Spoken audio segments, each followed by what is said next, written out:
Happy birthday to you. Happy birthday Gayu சரி cake வெட்டு. Candle எங்கடா? கேண்டில் ஐயோ அதை மறந்துட்டேனே. இந்தா. எது இதுவா? கேண்டில் கேக்க விடு பெருசா இருக்கு. வேற கேண்டில் இல்லையே. சரி நான் வெட்டுறேன், நீ கேண்டில் கிரீன் ஸ்கிரீன்ல போடு. சீக்கிரம் கேக் வெட்டி கூடு. Wait wait wait wait. Cake சாப்பிடுவீங்க, எனக்கு gift. கிஃப்டா கிஃப்டா? Happy birthday. சில்வரா? டைமண்ட். டைமண்டா? நீ என்ன கிஃப்ட் வாங்கிட்டு வந்திருக்க? நானா?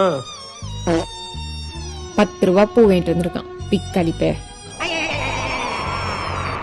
ஏன்டா குடுக்க வைக்கப்படுற? பொருளா முக்கியம், குடுக்கறது தான் முக்கியம். பூ விட அழகானது என்ன இருக்கு? காஸ்ட்லி கொடுத்ததான் கிஃப்டா? குடு குடு குடு. எப்படி சிம்பிளா கரெக்ட் பண்ண பாத்தியா?